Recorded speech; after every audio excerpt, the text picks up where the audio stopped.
Welcome to Eagles, Globes, and Anchors, the strategically minded podcast of the Marine Corps War College, covering the intersection of strategy, security, and warfare. Welcome to Eagles, Globes, and Anchors, the strategically minded podcast of Marine Corps University. Today we're discussing the geopolitical implications of China's One Belt, One Road initiative. My guest today is Ambassador Karl Eikenberry. Ambassador Eikenberry served as the U.S. Ambassador to Afghanistan from April 2009 to July 2011.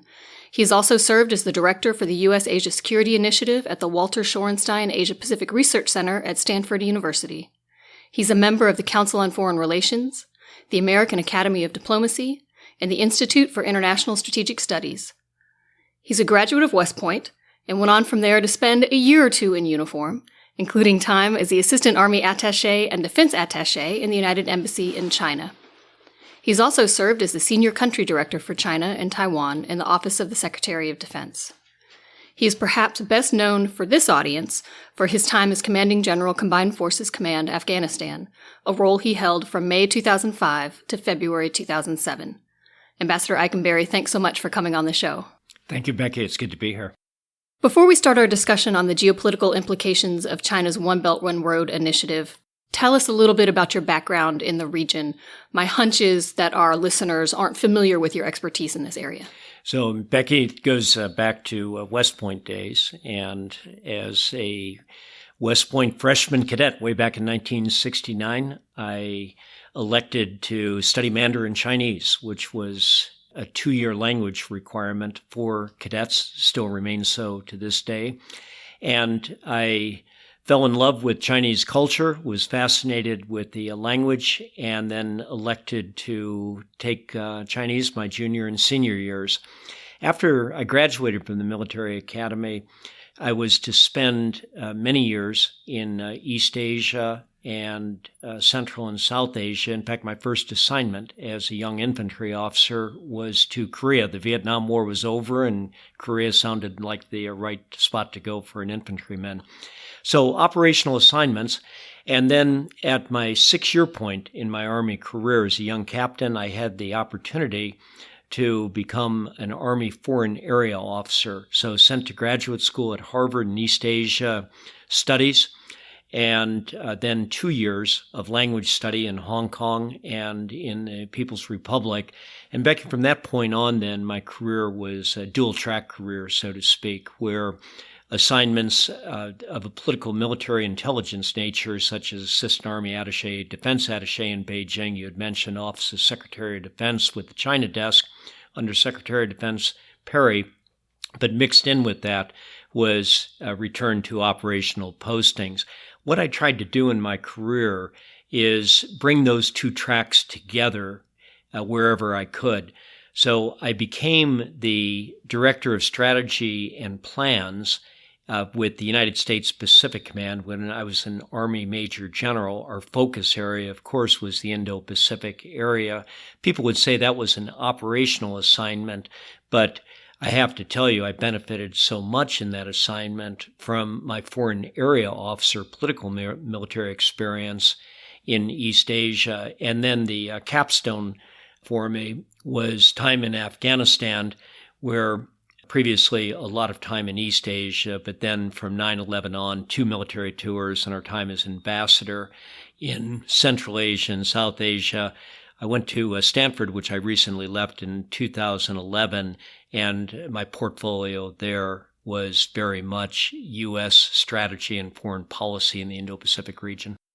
So we were delighted and very grateful to have you come talk to our faculty and students today about China's One Belt, One Road initiative as part of our Middle East Studies program lecture series. Most of our listeners will be familiar with One Belt, One Road, but for those who aren't, can you just give us a quick background on the initiative? When did it start? What are its aims? When we hear China One Belt, One Road, what should we be thinking? Well, Becky, we associate the Belt Road Initiative, or what we call One Belt, One Road, with President Xi Jinping, who formally begins the Belt Road Initiative in 2013.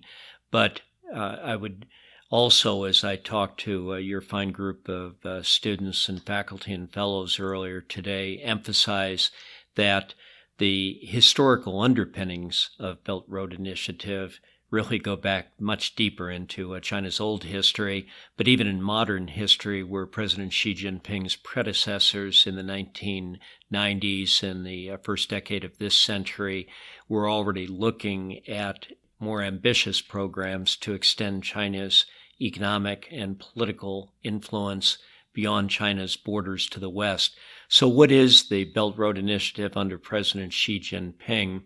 And it's a very ambitious program, still evolving, in which the hope is to connect China to the rest of the world commercially, culturally, economically, with also an eye on improving China's security requirements around the world. So huge amounts of financial investment that China is placing right now across what it hopes will be well-developed land corridors that connect China all the way to Europe through Eurasia. And another direction is towards Southeast Asia. Another vector is towards East Africa. And then lastly, now even beginning a program of development and investments in the polar area to the north. I think broadly, Vega, what we could say is that Xi Jinping, but again his predecessors and those that work in China's trade and investment areas, they work in the area of national security. What they're hoping for is to have a world that China now is much more connected to through trade, diplomacy, and security that shifts the world away from U.S.-centric, transatlantic kind of domination to one in which China is much more central, but not China as the center of the world, just a China which is much more central, say, to the world's economy. And so let me pull on one thing that you just said, and that is you're referring to this as Belt Road Initiative, not the One Belt, One Road Initiative. We had an event here at the university a few weeks ago where the speaker did the same thing, talked about BRI, Belt Road Initiative, not One Belt, One Road, OBOR. And Sergeant Major Anthony Spadaro, who is the PACOM senior enlisted leader at PACOM SEL, for those of you on Twitter, he pushed back to a tweet that we had posted about the event and said that it was very important to use the literal translation, One Belt, One Road, because it more accurately reflected China's intention, which was a one-way benefit of this relationship, whereas the more neutral BRI makes it sound like the initiative could be mutually beneficial to the countries that China is reaching out to.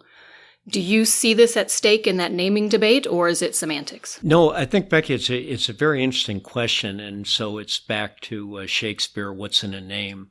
And in this case, Belt Road Initiative, or One Belt, One Road, in Chinese, it's the same. It's Yi Dai Yi Lu, which literally translates to One Belt, One Road, so Ober. And that's how China then presented it to the world. Same characters, but this is how then they said it should be translated. I guess if we look back at Chinese history and the use of the language, I think you could overinterpret the significance of One Belt, One Road.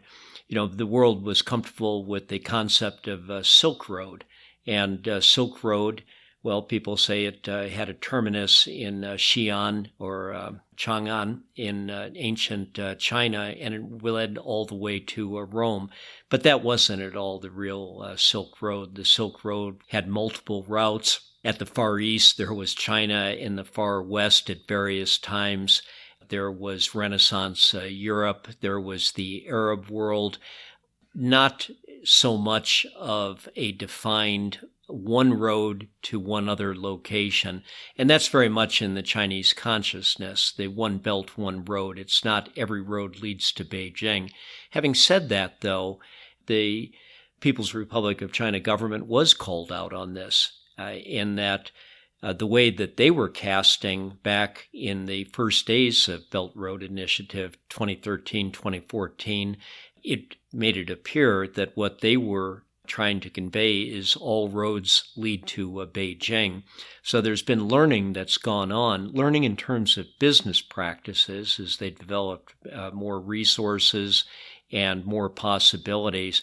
But I think, Becky, also that in terms of their adaptability, they did take on the criticism that one belt, one road was being cast as all roads lead to Beijing. And so, although they didn't change the Chinese characters I don't think convey what it conveyed in the English translation.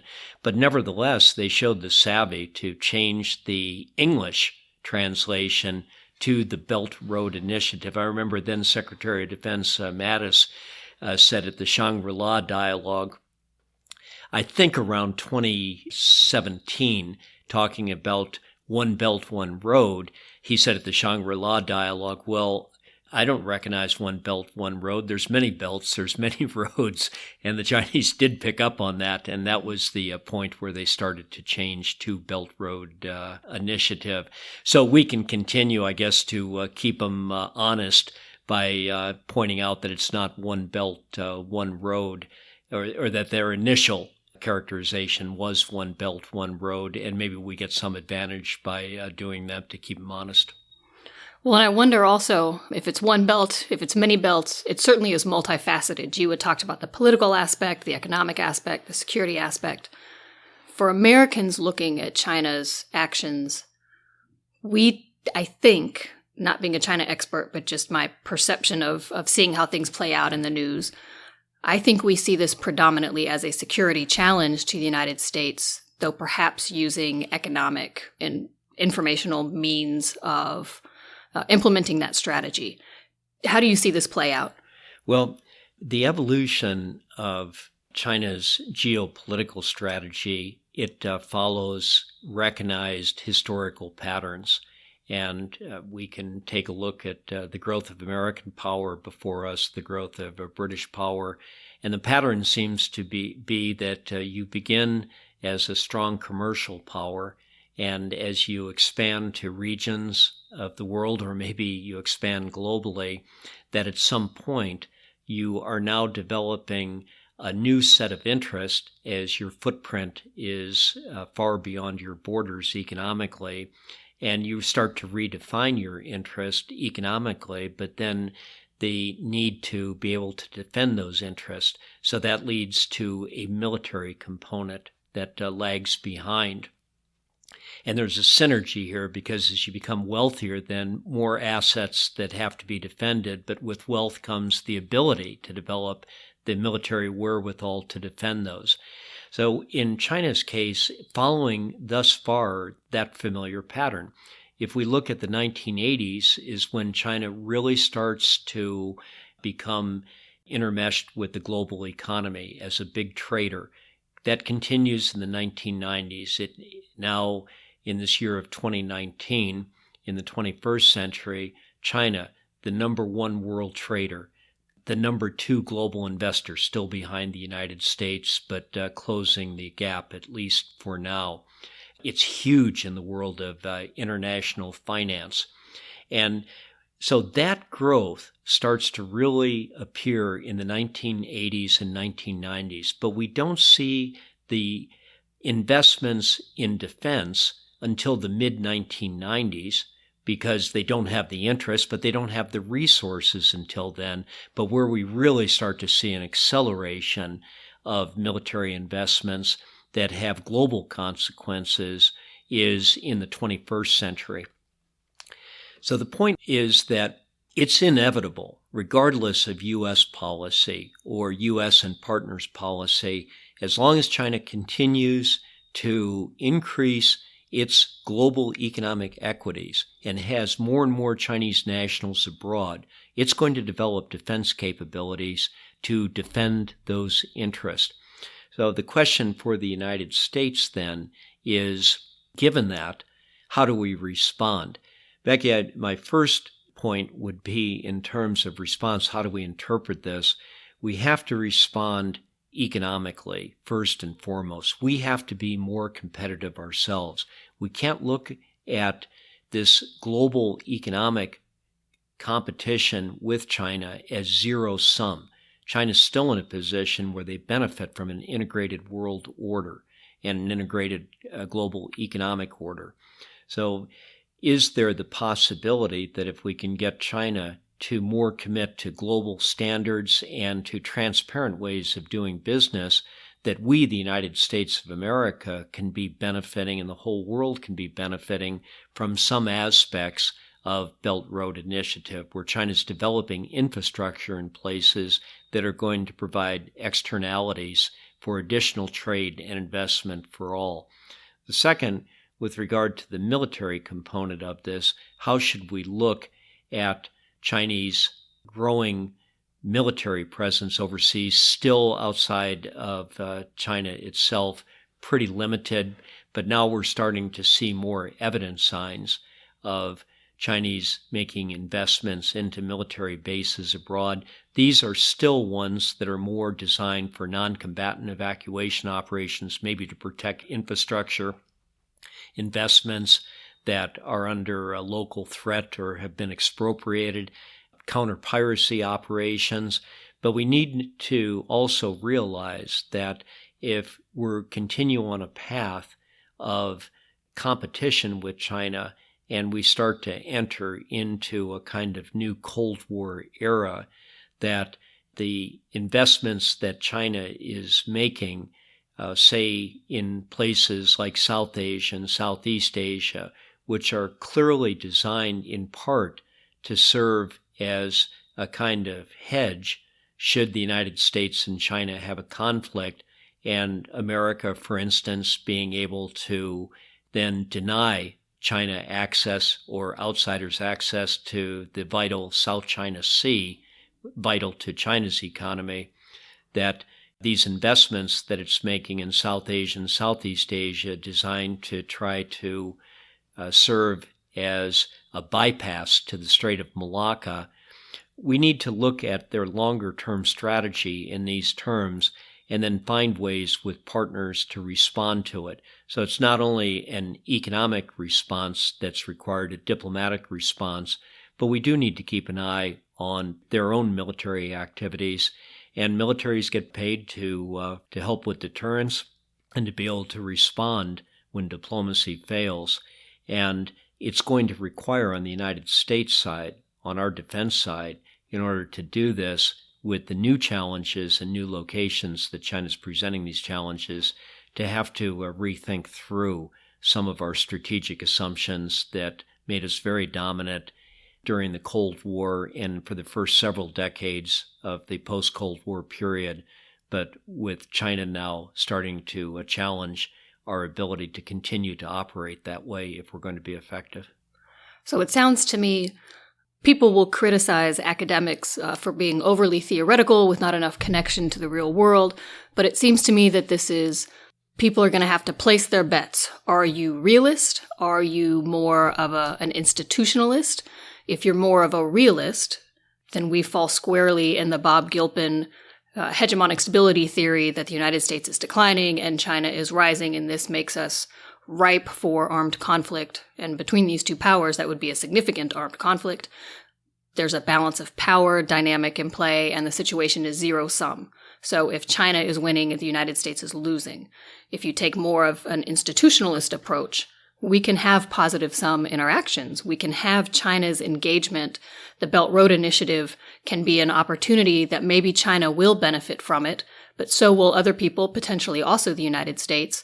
And part of that interaction, particularly if you're constructivist, part of that interaction changes China's interests in the region and could put China in a situation where it's happier or sees greater benefit in being bound by international norms or international processes or commitments that might also benefit the United States. We can have not a zero-sum game, but a positive-sum game.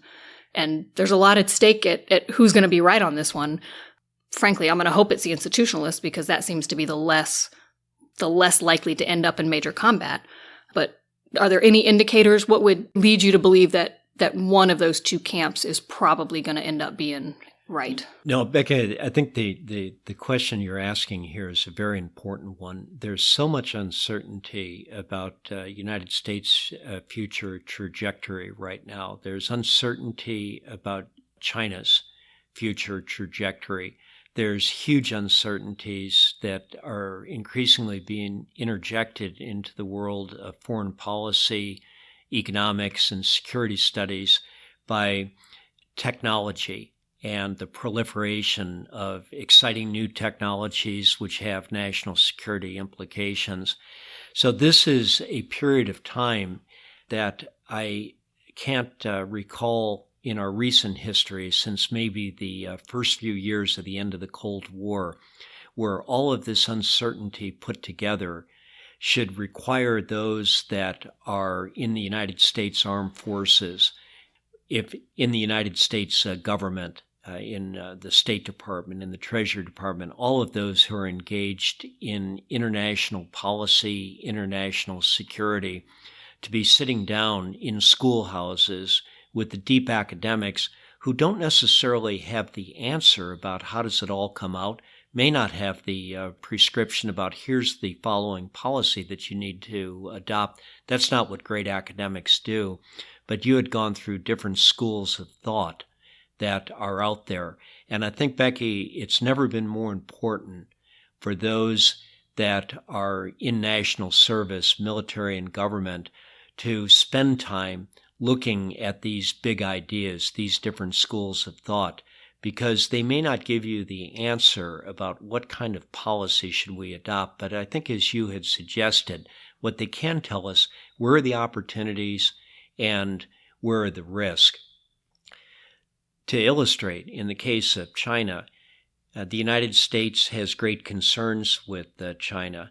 But if you say that what we need to do now is simply have a linear projection into the 22nd century of all that China has accomplished over the last several decades, and with that linear projection, unless we do something about it, China will have 10 times the GDP of the United States by the end of this century and will absolutely dominate the world.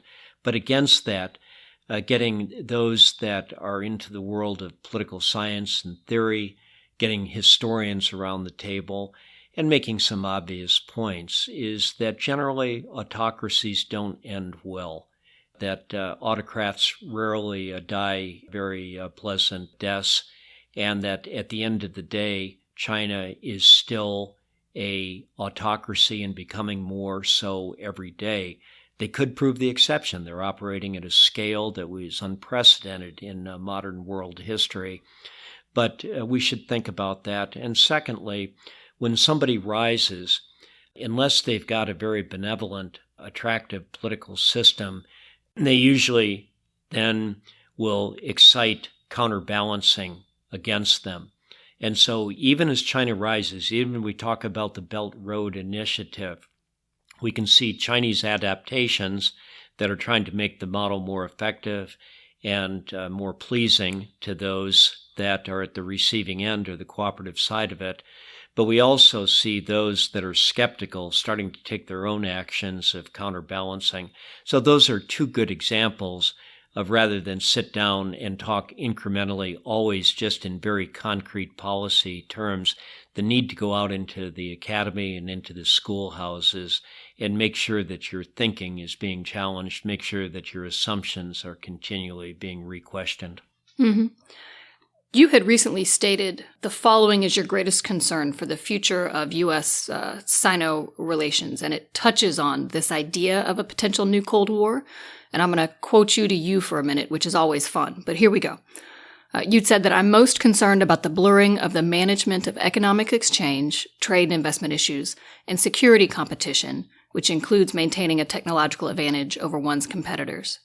The proliferation of technologies with military applications is complicating efforts of those trying to maintain robust economic relations between China and the United States. If our economies decouple, we will have a new Cold War. Do you see this as what we were just talking about these different scenarios? Is that decoupling a piece of that? And what recommendations would you advise to put into effect to make sure that doesn't happen? Well, The first point would be that many will say that the United States administration is trying to decouple from China. I disagree that the starting point for the discussion on decoupling be with the United States administration. President Xi Jinping, after he took office as the party general secretary and the commander of their armed forces and the head of their government, he was very clear that he wanted to decouple. He had announced the China 2025 program, which was that China would by 2025 be a leader or co-leader in every important technology of the world, 10 being identified.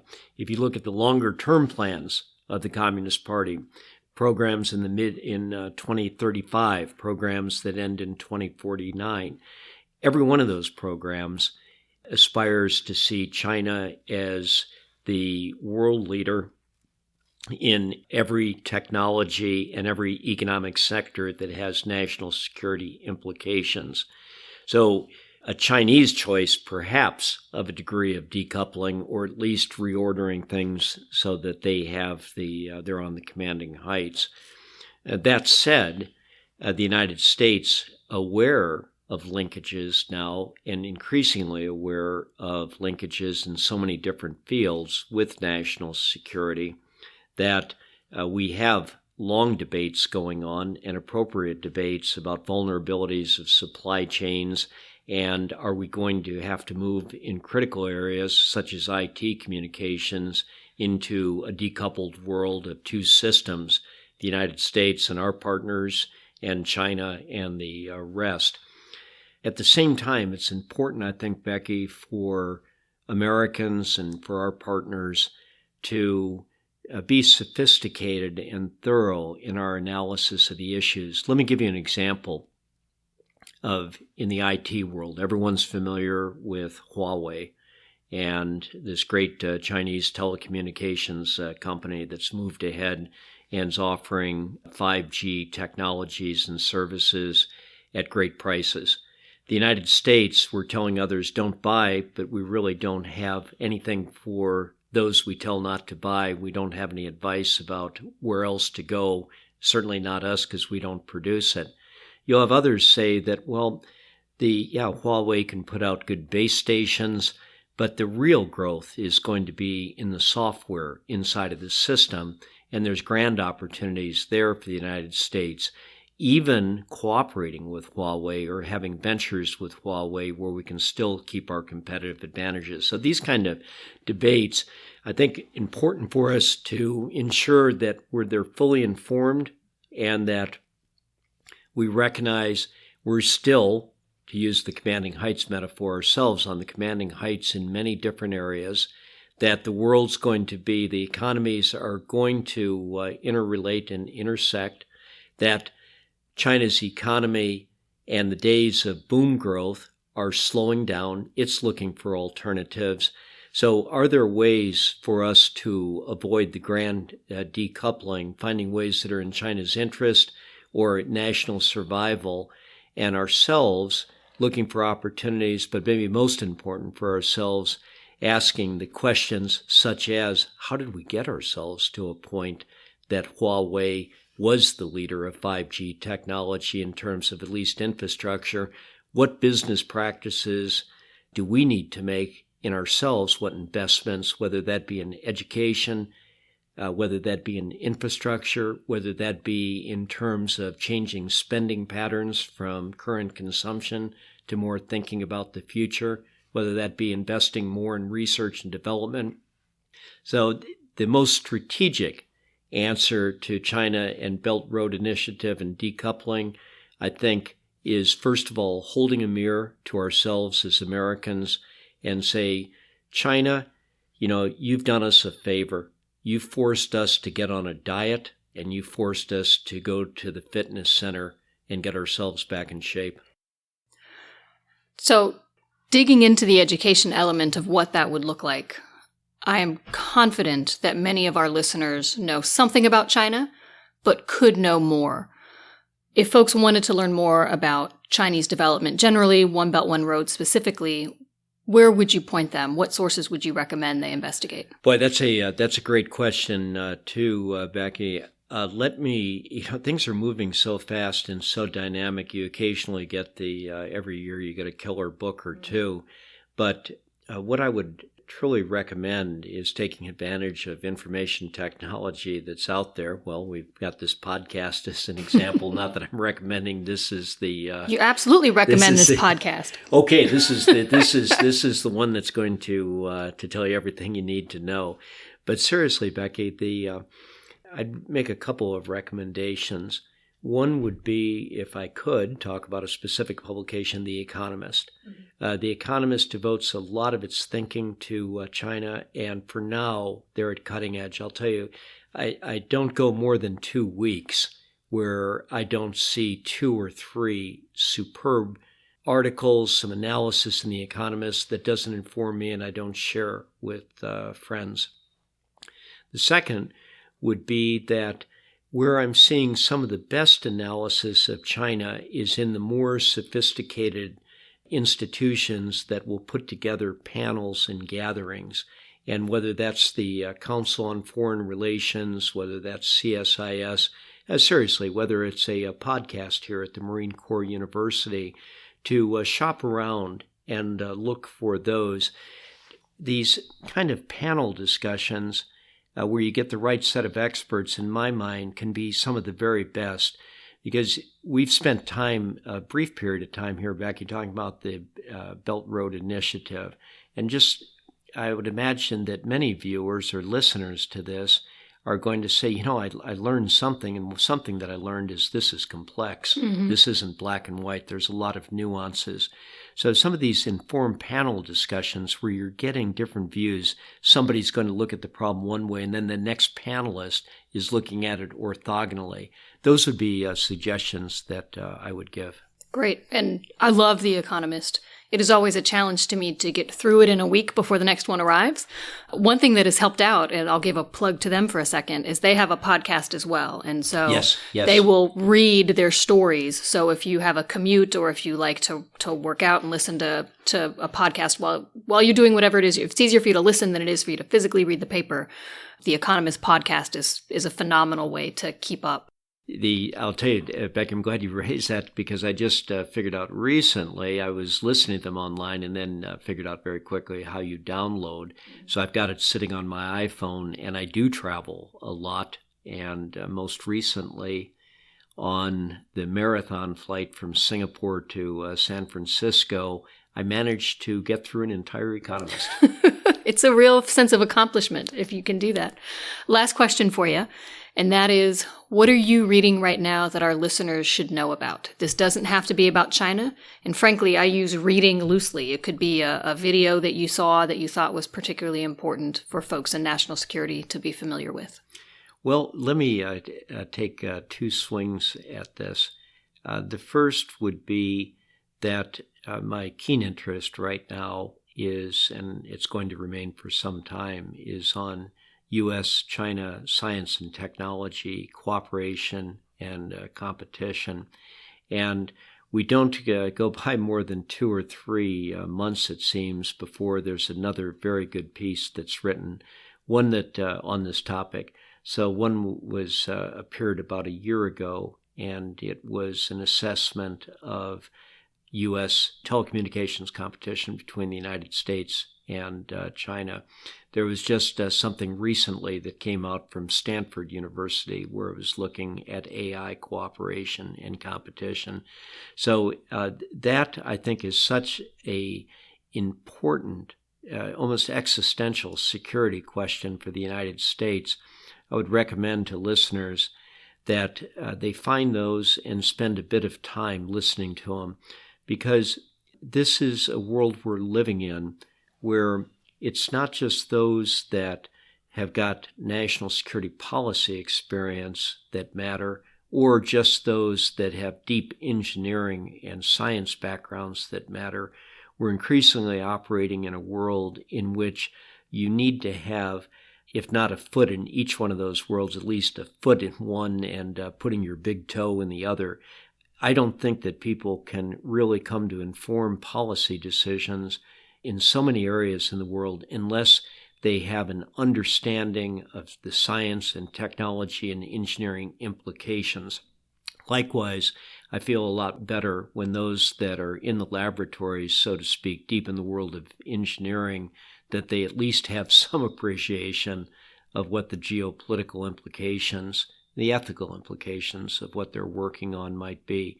Finally, I would suggest if you want a specific book, a book that came out several years ago, and it's a book by Frederick Starr called Lost Enlightenment. And it's a book that talks about the area of Central and some of South Asia from the rise of the Arabs in 600, 700 AD until about the time of Tamerlane in 1500 AD. And the part of the world it focuses on is Central Asia. I found it one of those books that is intellectually transformative to me, even at this stage of life, where appropriately now, as we're talking about Belt Road Initiative, people think about when the old Silk Road. Well, there was China, and then there was Rome, and there was a powerful culture in South Asia, and, well, there were the Arab empires. But everyone looks at that Central Asian space of what's today Turkmenistan, Uzbekistan, Kyrgyzstan, Kazakhstan, Afghanistan, as just a kind of place where these cultural and economic and religious highways were passing through, but they were just a transmission belt. They were the so-called crossroad of civilizations. The Starr book, Lost Enlightenment, talks about this remarkable period of time, 700 AD to about 1500 AD, where you learn that Central Asia itself had a very powerful, rich civilization. And so, as Starr calls it, he calls it not the crossroad of civilizations, but that entire area being a crossroads civilization itself. So if you want to get some good background on Belt Road Initiative and learn a part of the world which has been troubled over the last several centuries, and I think underappreciated and may well have a great future, read that book. Great, thank you. Ambassador Eikenberry, thank you so much for coming on the show. To keep up with the good work of Marine Corps University, follow us on social media at Marine Corps U. Thanks to our producer, Jen Padja Howell, and the Marine Corps University Foundation for their support. I'm your host, Becky Johnson. Thank you for listening to Eagles, Globes, and Anchors, the strategically minded, innovative podcast of Marine Corps University. This concludes the EGA podcast. Thank you for joining us. The views expressed in this podcast reflect those of the speakers and do not necessarily reflect the views, policies, or positions of the United States Marine Corps or the Department of Defense. You can follow the Marine Corps War College on Twitter, Instagram, and Facebook at McWar College. And as always, our podcast music is Stuck in Traffic by Ribeiro. Have a great day.